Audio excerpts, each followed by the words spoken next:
My daughter and her stuffed bunny saved my life. TW suicide and self-harm. In 2005, I was a 25-year-old new dad, married with a house and a stressful job paying for it all. At the end of the year, I lost my mother. She had been the only family I ever had, the only stability in my life. I was destroyed. I mean, literally my entire life felt like it was spinning. One day after work, I had tried to get my in-laws to take my then one-year-old daughter for the night while my wife was at work so I could finish schoolwork. I don't remember their reasonings, but they couldn't do so, and I was going to have my daughter with me that night. She cried.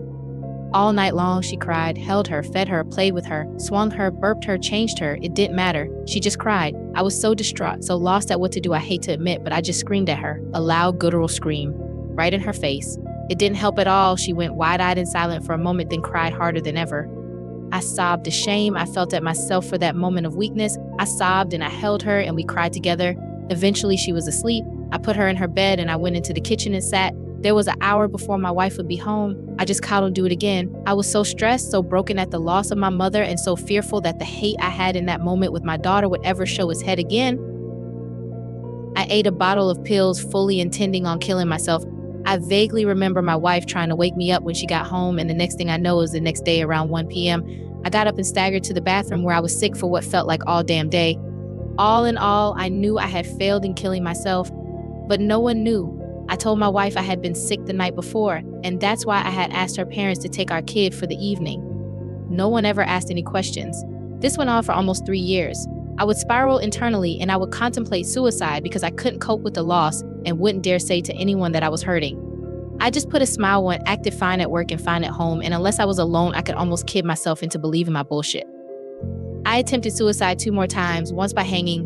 The rope broke loose at the knot on the rafters, and I fell to the floor of my garage, bruising up my face and neck as I fell. The other time was again pills, but that particular time my body just violently rejected them.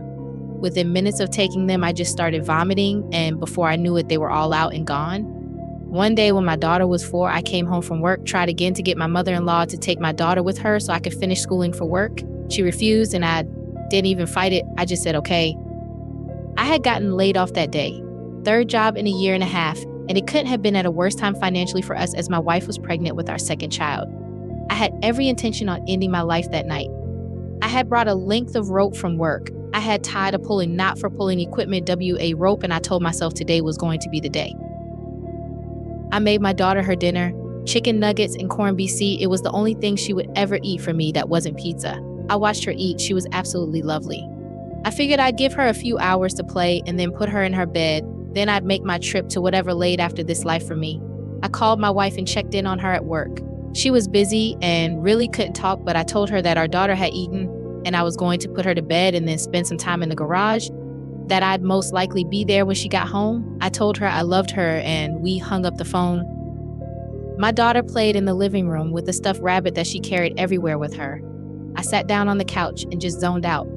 I didn't know what I was thinking or what was even going through my mind, but suddenly my daughter was between my legs, standing at the edge of the couch, looking up at me. She looked at me like she saw through everything I'd done and all the failed attempts that I had made, and she just leaned in and kissed me on my cheek. She said I looked sad and then had her bunny kiss me too, so that I knew I was extra loved because its kisses were healing. So she said, I cannot tell you how that broke me again. I took her in my arms and I sobbed. I held her to my chest and I kissed her head over and over again and I cried.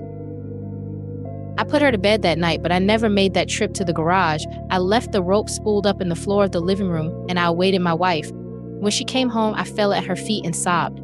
She never said anything as I confessed the reality I had been living, never said anything to blame or hurt me. She just took me in her arms and held me. I got the help I needed. I went to therapy to see a counselor. Took me some time, but I eventually got my mind back in check. Our daughter was old enough to really not remember it as an adult. My daughters both still live with us. One is now 20 and the other is 17 and have no idea that I ever went through anything like that. The reason this comes up today is because my oldest was looking for a flash drive, family pics and such on it, and I told her I thought it was in my desk drawer, so she went in and searched only to find her stuffed bunny rabbit that she had as a kid. She brought it out and looked oddly to me and asked why I had that in there as she had not seen it in years. I just smiled and laughed a bit. I asked her if she remembered playing with it as a kid, and she said of course she does.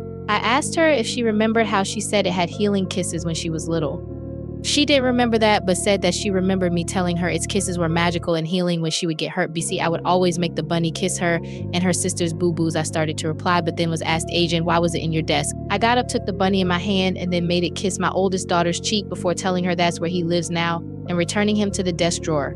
My daughters will never know the struggle I had. They will never know that I was so close to giving up. My youngest owes my entire existence in her life to that rabbit. I owe everything I am today and everything I've experienced in the last decades. I love her more than I can ever express.